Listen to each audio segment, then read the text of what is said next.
Hola, bienvenidos a Comunicando Psicología. Aquí estamos nuevamente en esta cita en la que nos encontramos para hablar acerca de salud mental. Nos acercamos un poquito a todos ustedes con especialistas y pues esa es la idea, compartir. Hoy vamos a tocar un tema bien importante y bien sensible, pero antes queremos saludar a nuestra invitada, una experta, una mujer que ha trabajado mucho en el tema de la psicología. Y le damos la bienvenida. Ella es Luz Dari Parra Hoyos, psicóloga, además creadora de un método bien interesante, el de la bioreprogramación. Así que la saludamos. Luz Dari, ¿cómo estás? Hola Sandra, ¿qué tal? Súper bien, ¿y tú qué tal? Muchas gracias. Bienvenida, como siempre, a espacios en los que podamos crecer, y esa es la intención con Comunicando Psicología. Hoy, como les decía, vamos a tocar un tema que es la depresión, que no es otra cosa que estar abatido, infeliz, triste, bajito de ánimo, pero ojo, porque la depresión es una enfermedad mental, pero suele confundirse con la tristeza, con estados de melancolía. Y hoy vamos a despejar un poquito todos esos mitos, esas dudas y cómo enfrentarlos, ¿cierto, Luz Dari? Sí, Sandra. Bueno, lo primero que tengamos presente es que es una enfermedad y que nadie está libre de que en un momento dado, si tenemos un impacto, un shock, una situación bien difícil, pues no nos pueda dar, ¿cierto? A cualquiera le puede dar. Y en un momento que sea una situación bien difícil, lo que dices de no confundirlo con una tristeza, porque es que hay muchas personas que eso es muy común, que digan, ay, estoy deprimido. ¿Estás deprimido? ¿Cómo así? ¿Qué te pasó?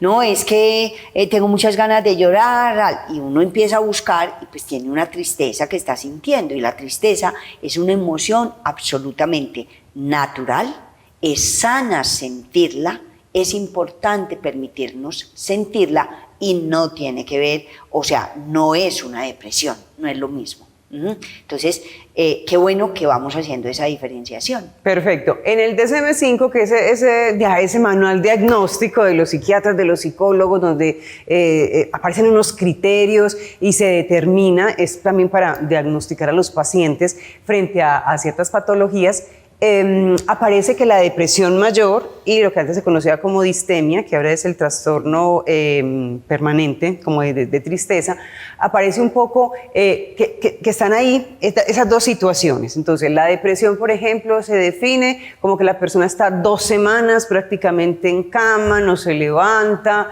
no quiere tener contacto con el mundo, ha perdido también como la búsqueda de placer, ya lo que antes le causaba placer ya no, ¿cierto? Más o menos así está descrita la depresión mayor, hablando como patología. Y yo quisiera que tú, porque tú eres psicóloga, claro que tú has desarrollado un método extraordinario que hoy también lo vamos a describir, porque hay solución y eso es lo que me gusta siempre, pero partamos del hecho de cuando estamos hablando de una depresión mayor, que es lo que yo describía, está esa persona 2 semanas constantemente, ¿en qué momento consultar o cómo identificar bien la enfermedad?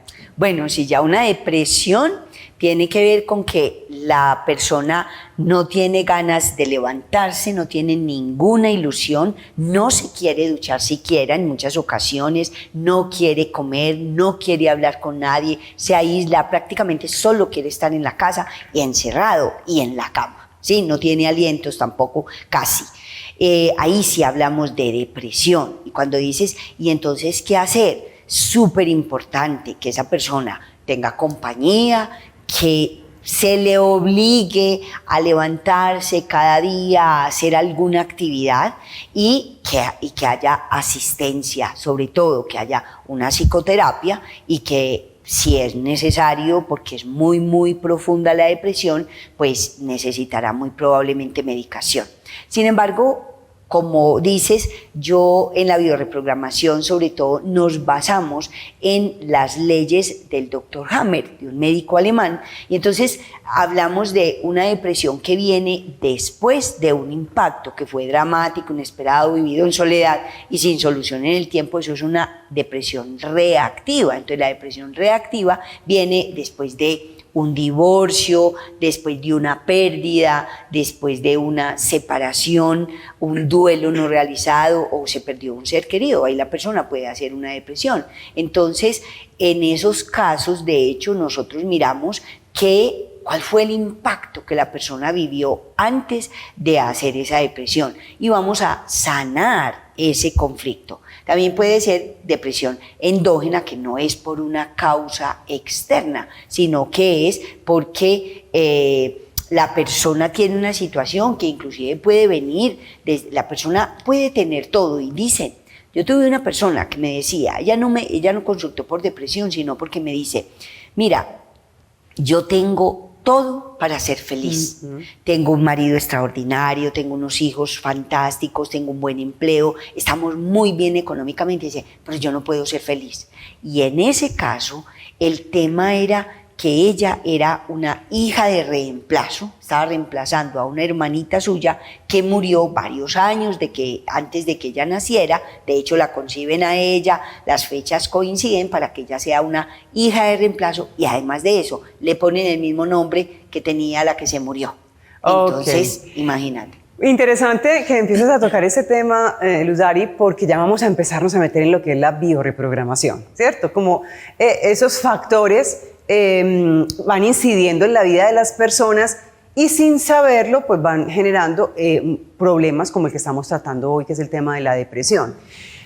Centrémonos entonces en la bioreprogramación y lo vamos enlazando con la depresión, que es el tema que traemos hoy, ¿te parece? Describes una situación en la que ella es una hija de reemplazo. Expliquemos un poquito a las personas que nos ven porque quizás se quedaron un poco ahí. Hija de reemplazo, no sé qué quieres decir con eso de ser hija de reemplazo. Bueno, aquí tenemos algo que ver que es súper importante y eso no lo aborda la psicología, lamentablemente no lo aborda la psicología. Entonces, porque en psicología, en la carrera no nos enseñan sobre el transgeneracional, lamentablemente nos enseñan el DSM-4, yo le llamo la Biblia de los psicólogos, el libro de las recetas, pues con todo el respeto, es un libro que lleva ya muchos años y ya va en el DSM-5, a mí me tocó el DSM-4 cuando hice la carrera. El caso es que no se tiene en cuenta para nada lo transgeneracional, no se tiene en cuenta qué lugar ocupo yo en mi familia y no se tiene en cuenta cómo fue mi nacimiento o cómo fue mi gestación o qué pasó antes de que yo naciera, ¿cierto? Pregunto, Entonces, perdona que te interrumpa ahí, Luz Dari, la psicología dinámica, que es el psicoanálisis que conocemos ¿cierto? de Freud, tan famoso, tan conocido, de pronto conecta un poco con esto, cuando estamos, que se busca mucho allá en el inconsciente, en esos ancestros, puede ser que de cierta manera, sin ser lo mismo, conecte un poquito. Con lo que estamos hablando, sí, exactamente, porque de hecho Freud decía que para elegir el nombre de los hijos, él pensaba en resucitar a unos muertos, de alguna manera. No recuerdo la cita específica, pero sí. ¿Qué quiere decir? Porque él decía algo así como, los hijos resucitan a los muertos, algo así, no recuerdo bien y qué pena, pero es una frase que está en Totem, la cita la hace Anne-Céline Schusenberg en su libro Hay mis ancestros. Y para ser más específicos entonces, ¿qué pasa? Antes, en Roma, en Europa, en muchas partes, a los hijos que vienen después de un muerto le ponían de nombre René o Renato, renacido. Y yo la semana pasada empecé a ver una consultante que me dice, mira, yo tengo una distimia, ¿sí? Y es un estado de tristeza permanente. ¿Y qué pasó? La mamá ella es la número 3 de los hijos en la familia. Y la número 3, que si no fuese porque ella sabe un poquito de esto, diría, yo soy la número 1. ¿Por qué? La mamá primero tuvo un embarazo, pierde a la bebé se le muere en el vientre cuando tiene 8 meses de gestación, es una nonata, ¿sí? Y 8 meses de gestación, eso debe ser supremamente doloroso para la mamá. Después de ella tiene un aborto, una segunda pérdida y la tercera es esta. Por lo tanto, esta chica viene a reemplazar, le dan de manera consciente muchas veces y la mayor parte de las veces es de manera inconsciente que le dan el papel de reemplaza a la muerta. ¿sí? Lo mismo pasó con este caso que te estaba contando. Esta señora me decía, tengo todo para ser feliz, que es una pregunta muy común en personas que están deprimidas o que consultan por una depresión, pero yo no soy feliz. ¿Qué pasó? Yo siempre le pongo el mismo nombre, pues cambiado, pero entonces tiene una familia muy numerosa, una familia paisa, 12 hijos, algo así. Entonces tienen la cuarta hija, se llama Teresa, y muere a los 7 años, lo cual es muy doloroso porque es que es una niña a la que ya aman, que ha jugado, etcétera, etcétera. Muere digamos, 30 de abril, ¿sí? Ya hay otros 2 hermanos, pero después de eso hacen otra hija. El proyecto que le dan de manera inconsciente los padres es para que reemplace a Teresa, que murió y que nos dolió mucho. Pero es una cosa inconsciente. Sí, es inconsciente. No es que ellos lo hayan maquinado de cierta forma, sino que... La mayor parte de las veces es inconsciente. Ajá. Y hay muchas veces que es consciente. Ellos se lo dicen para que reemplace la que murió, ¿sí? Entonces, esta chica nace el 1 de mayo, esto para explicar lo que tú me dices, expliquémosle a las personas, el 1 de mayo, varios años después de que la otra se murió, porque la condición para ser hijo de reemplazo es que la persona que falleció, que viene alguien a reemplazarla, pues ya hubiese muerto antes de que hicieran a esta nueva persona. Nace el 1 de mayo, o sea, hay solamente un día de diferencia entre la fecha en que muere la otra y nace esta. El año no es importante, obviamente tiene que ser después de que muere la otra persona, y entonces nace el 1 de mayo y la llaman Teresa. Entonces coincide fecha de nacimiento para ser hija de reemplazo, también le llaman síndrome del yaciente, el que yace, está reemplazando a una persona que ya está muerta, y la llaman Teresa, tiene 2 condiciones. En este caso, mira, esta persona sanó ese tema en una sola sesión, porque se dio cuenta que estaba ocupando el lugar que no le correspondía y que estaba reemplazando a una muerta, por lo tanto, no puedo ocupar mi lugar. Además, y esto es súper importante porque quiero decir algo, que es que ayer me consultaron por algo, entonces, además, los papás, cuando llaman a Teresa, no piensan en la que está viva, están pensando es en la que está muerta, ¿sí? Porque es la que les duele. Ayer un estudiante me decía, mira, quiero que me digas esto por favor, que es que me llegó un caso que le pusieron el nombre de un bebé que no nació, fue un aborto que tuvieron los papás, ¿sí? Y le pusieron ese mismo nombre que le iban a poner a ese niño, se lo pusieron a un negocio. Y entonces ese negocio no arranca. ¿Por qué? Ya está destinado a morir.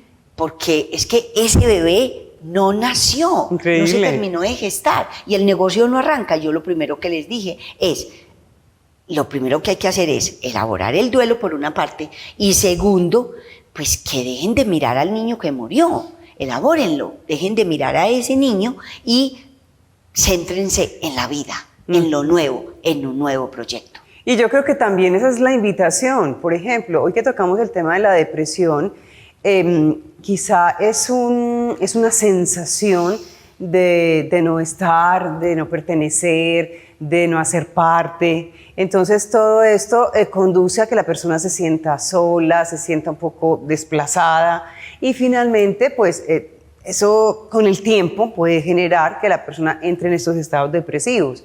La invitación también yo creo que es clara aquí a vivir y enfocar de mejor manera.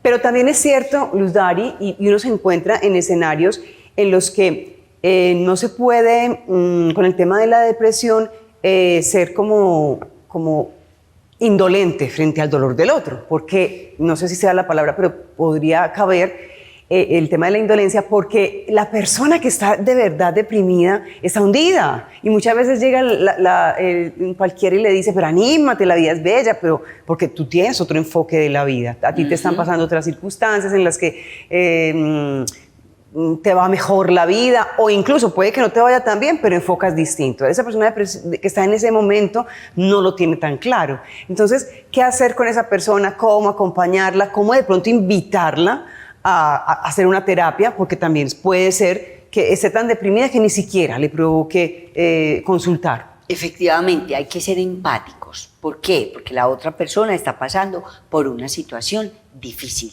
¿sí? Y la otra, pues los demás no la entienden, no lo comprenden, porque es que realmente le digo a las personas, yo puedo hacer todo lo posible por entenderte, mas yo no sé exactamente qué es lo que sientes tú, porque es que solo lo sabe alguien que ha pasado por una depresión. Yo no he pasado por ahí, gracias a Dios, y espero no pasar nunca, porque lo que yo veo en los consultantes es impresionante. Entonces, hay que ser empáticos y no se trata de decirle a la otra persona, pero ¿cómo? Si tienes de todo, tienes dinero, tienes salud, tienes un hogar maravilloso, ¿cómo es posible que estés deprimida? No seas desagradecida. Es lo que le suelen decir a las personas. No es que esa persona no puede, porque lo que está sintiendo y viviendo, ¿sí?, es una situación muy dolorosa. Está, digamos, bajando al infierno, ¿sí? Bajando a lo más profundo. Entonces, no le va a servir el pañito de agua tibia de que, hey, anímate, sonríele a la vida, no sé qué. No. Muy bien. Hoy estamos hablando con Luz Dari Parra Hoyos. Luz Dari es psicóloga, creadora del método de la biorreprogramación. Vamos a hacer una pausa y ya regresamos para seguir ampliando este tema.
Seguimos comunicando psicología. Hoy hablamos de depresión y de todo lo que hay alrededor de ella. Queremos diferenciar entre depresión, estado de ánimo, tristeza, que son tres aspectos distintos. A veces como que se mezclan y esa no es la intención. Y pues a lo largo de esta entrevista vamos a ampliar o mejor para que la gente lo entienda bien con nuestra invitada Luz Dari Parra. Luz Dari, entonces retomamos y me gustaría mucho que siguiéramos con todo ese tema de la biorreprogramación porque es bien interesante. Hay momentos en la vida también, y lo hablábamos antes de salir al aire, me decías, pueden ser momentos determinantes en la que la persona tenga una tendencia a deprimirse, que pueden ser, se habla de la depresión posparto, ¿cierto? Esa mamá que acaba de tener su primer hijo, o incluso puede ser que venga también esa depresión con sus hijos posteriores, pero ¿en qué consiste eso? ¿Por qué ocurre? Por ejemplo, la depresión posparto o después de la menopausia se presenta la depresión, en los hombres también, en esa etapa de la vida. ¿A qué obedece todo esto? Es que dentro de las 5 leyes del Dr. Hammer tenemos en cuenta algo pues, que está incluida en la biorreprogramación. Nosotros tenemos en cuenta el estado hormonal de la persona.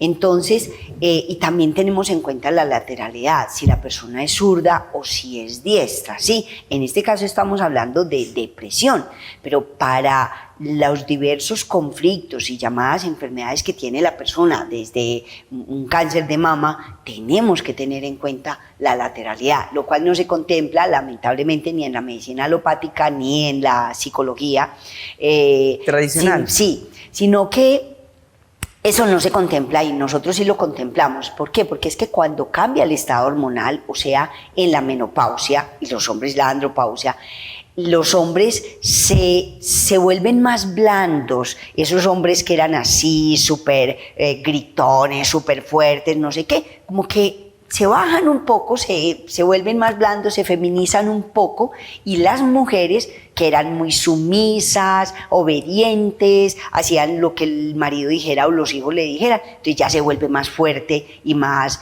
mandona y más, hey, no, ¿cómo así? Entonces, eso, el estado hormonal y la lateralidad también influyen en la depresión.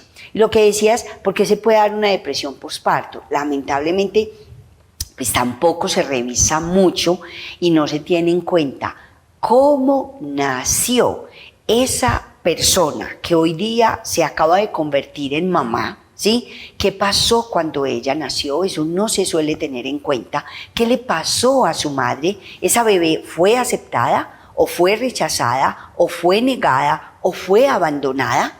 O aunque no haya sido abandonada porque, listo, no la dejaron por ahí en una cajita en una iglesia o no la regalaron a otra persona, pero la tuvieron que hospitalizar cuando nació y lo vivió como un abandono. Entonces, al tener otro bebé, cuando además básicamente se revive mucho más fácil lo que esta mujer ya adulta que acaba de dar a luz a un bebé vivió cuando ella nació, lo revive más fácil cuando es una niña la que tiene, más que si es un hombrecito, ¿sí? Es muy interesante porque es que es revivir situaciones del momento en que nosotros nacimos y eso afecta muchísimo nuestra vida. Entonces, se deben de tener en cuenta esos aspectos cuando vamos, por ejemplo, a tratar a una mujer que ha hecho una depresión posparto. ¿Cómo fue su nacimiento? ¿Cómo fue su llegada al mundo? ¿Estuvieron contentos o no? Y con eso que tú dices de la tristeza, en bioreprogramación, como retomamos algo que se llama teoría de guión mental personal también, se habla de que solamente son 6 emociones sanas. 6 nada más, donde lo primero que necesitamos sentir todos los seres vivos es seguridad y en el polo opuesto está el miedo. Lo segundo es el amor y en el polo opuesto está la ira. Y lo tercero es la alegría y en el polo opuesto está la tristeza. Digamos entonces que esas serían las 6 emociones de las que hablas, ¿cierto? Básicas y sanas. Básicas y sanas. ¿Sí? O sea, la idea es tener la capacidad de sentir el miedo, la ira y la tristeza cuando hay un momento para ello. Correcto. Y permitírnoslo, ¿sí? Que es que a una persona le dan un diagnóstico bien horrible, pues que le da mucho miedo y la persona, no, yo tengo que ser fuerte, yo no puedo llorar, no puedo permitirme que mis hijos me vean llorar. Hay que permitírselo, Por es supuesto. supremamente importante, porque si no después le da un resfriado, porque es que, entre otras cosas, porque la gripa o el resfriado son lágrimas y mocos que quieren salir. Correcto. Entonces la tristeza es una emoción absolutamente sana, natural, nacemos con la posibilidad de sentirla y hay que permitirnos sentirla. Por supuesto, y esos estados de ánimo, tú estás mencionando el tema de las emociones y lo has descrito bastante bien, pero también esos estados emocionales por los que pasamos y transitamos a lo largo de la vida son tan normales que sí, que lo decías incluso al principio, la gente tiende a decir, no, es que estoy como tan deprimida, es que me pasó esta situación. Utilizamos mal el término por decir que estamos tristes, pero bueno, es un tema en el que queremos insistir, sobre todo porque el estado emocional de las personas tiene mucho que ver con lo que ocurre. Es decir, la pérdida de un ser querido frente a la muerte, cómo asumimos ese momento de la vida, el diagnóstico de una enfermedad, un divorcio, la pérdida del empleo. Todas son situaciones que pueden generar en un momento dado tristeza, preocupación frente al futuro y qué va a pasar aquí. Pero no necesariamente eso va a terminar traducido en una depresión. En muchas ocasiones sí, porque todo depende de cómo lo vive la persona. ¿Cómo lo gestiona? Sí, cómo lo gestiona, porque es que hay muchas personas que tenemos, me incluyo, mucha capacidad de resiliencia.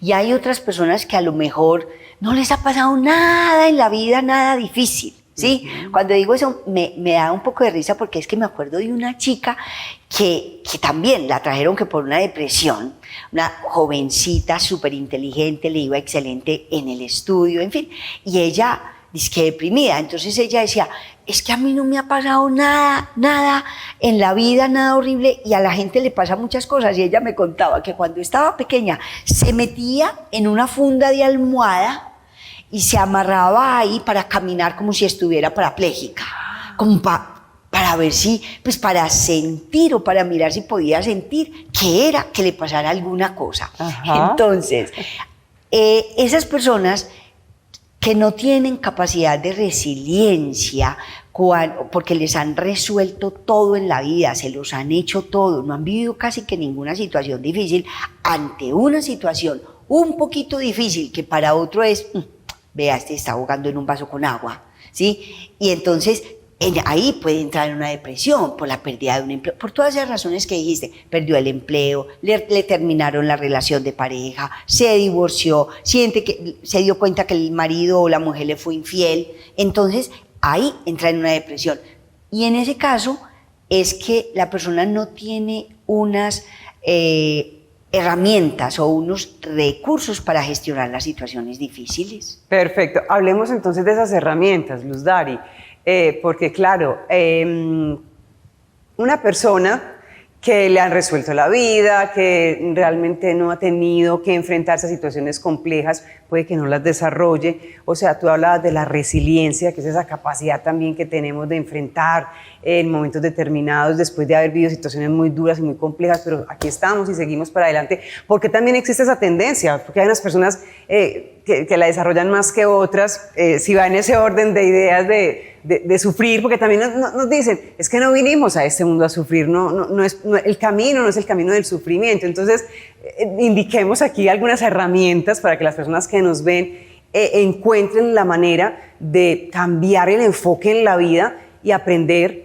a enfrentar, y de esa forma, pues, ser más felices, vivir más tranquilos y evitar esos estados depresivos. Bueno, a veces o con mucha frecuencia hay personas que vivieron alguna situación difícil, traumática, cuando estaban pequeñas, ¿sí? Y se sintieron víctimas y ya después se acostumbraron a quedarse en el papel de víctima, ¿sí? Entonces eso ya les sirve, les funciona y consiguen todo haciendo el papel de víctima. Y las víctimas son muy poderosas o tienen mucho poder, porque además consiguen muchas veces que el otro se sienta culpable de que está mal, de que se enfermó, de que es que le va mal en la vida, de que es que no le resulta un empleo, de que no sé qué, pero en realidad es porque la persona se acostumbró a estar en la queja, ¿sí? Entonces, ¿cuál es la idea? ¿Y yo qué hago en la consulta? Yo les hablo mucho de algo que se llama el triángulo de Kaplan, que es el triángulo dramático, donde hay víctima, perseguidor y salvador. Y entonces les muestro a esas personas y le ayudo a que tomen conciencia de que se quedaron en el papel de víctima. Y le digo, ¿eso te ha servido de algo? Pues eso tiene unas ganancias secundarias, claro, pero le digo, ¿y tú quieres seguir siendo una víctima toda la vida o quieres tomar las riendas de tu vida? Y entonces ya la persona decide, no, yo ya no necesito esto para llamar la atención o para que en la casa me quieran o para que me den un poquito de atención, porque quiero resaltar aquí que en la depresión debemos de tener en cuenta dos conflictos muy importantes. La desvalorización, la persona se siente desvalorizada, no valgo lo suficiente y por eso no me quieren, y además la culpa. Entonces no me quieren, no me incluyen, no me tienen en cuenta en el grupo porque yo no hago lo suficiente para estar ahí y para que me quieran y para que me incluyan. Entonces la idea es que las personas salgan del papel de víctima, que no, pues obviamente hay que sanar esas primeras situaciones que hicieron que llegue ahí, porque ya desde pequeños, entonces esa personita se quedó con que es mejor ir de víctima por la vida y no va a ser capaz de madurar, de crecer, de ir teniendo sus propios recursos para enfrentarse a diferentes situaciones en la vida. De resolver. Muy bien, Luz Dari, el tiempo aquí corre, pasa volando, muy deprisa, pero yo creo que hemos dejado un poco en las personas que nos ven esa inquietud frente al tema que traemos de la depresión. Para mí un gusto siempre compartir estos espacios contigo. Quiero agradecerte por acompañarnos y que nos dejes un mensaje final con el tema de la depresión y pues ahí están también apareciendo a lo largo del programa tus redes sociales para las personas que de pronto quieran consultar. Bueno, la idea es que pensemos, cualquiera puede tener una situación difícil en la vida, eso hace parte de la vida, podemos buscar ayuda. Es importante que la busquemos, aceptemos la ayuda y encontrémosle el gusto. Yo es que amo tanto vivir, me encanta tanto, entonces encuentra algo que te motive, encuéntrale el gusto a la vida y seamos muy felices. Muchísimas gracias, Sí. Dani, por estar con nosotros hoy aquí en Comunicando Psicología, y a todos ustedes también. Gracias por hacer parte de estos contenidos. Ya saben que quedan colgados en las redes sociales. Y bueno, pues la idea es seguir compartiendo temas de salud mental. Nos vemos en una nueva ocasión. Un abrazo para todos.